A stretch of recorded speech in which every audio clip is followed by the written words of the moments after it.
était sans danger.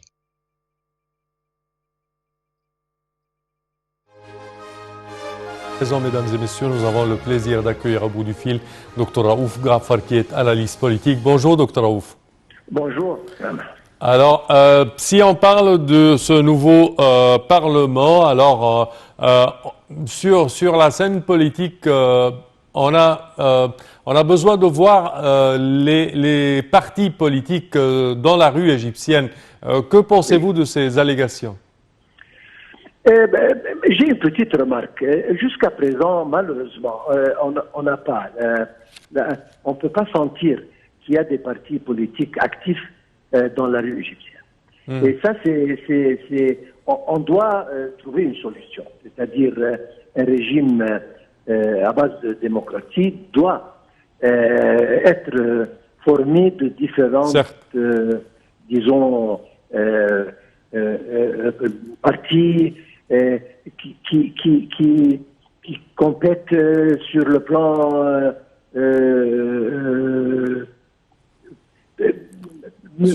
par exemple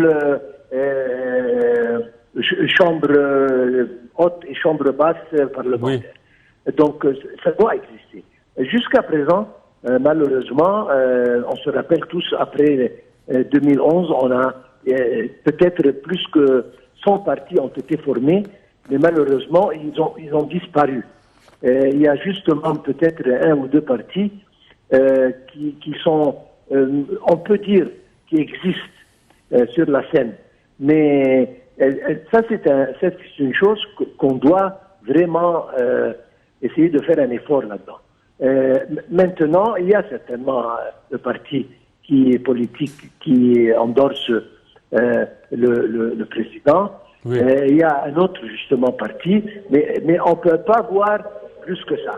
Et on peut voir que les listes même qui sont descendues et qui sont dans les candidats dans les élections, oui. Ils font partie justement de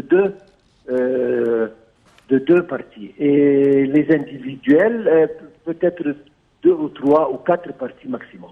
Donc, ça, c'est une chose qui doit se développer et on espère dans les élections prochaines d'ici 5 ans, on aura des partis, le nombre de partis actifs sera un peu plus.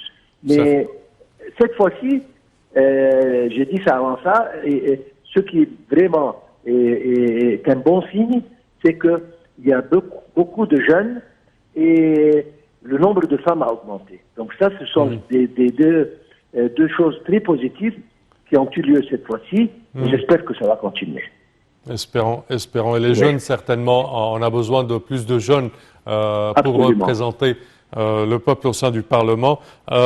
Également, ce Parlement aura à travailler en concordance avec le nouveau Sénat. Alors, comment voyez-vous la relation entre ces deux institutions? Bon, il est toujours bien, le Sénat, bien que ça a un pouvoir consultatif, simplement, mais c'est toujours très utile d'avoir une seconde opinion. Surtout que les membres du Sénat sont des gens qui ont de l'expérience et qui sont assez... donc c'est bien qu'avant de rédiger les législations, de les envoyer au Sénat pour avoir leur opinion sur le plan peut-être technique, sur les différents plans. Comme ça, les législations sont bien étudiées et peuvent être rédigées d'une manière bonne. Et d'autre part, surtout que après le Covid-19, malheureusement, il y a beaucoup de changements qui ont eu lieu dans tout le monde, ce qui demande peut-être une modification, un changement dans les législations, particulièrement ce qui concerne l'investissement et l'économie.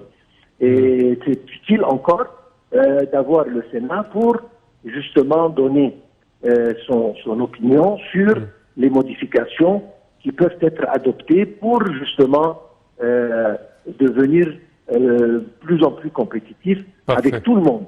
Parfait. Surtout que, voilà. Oui, docteur Abougar Farantouna, vous remercie de vos explications. Merci à vous.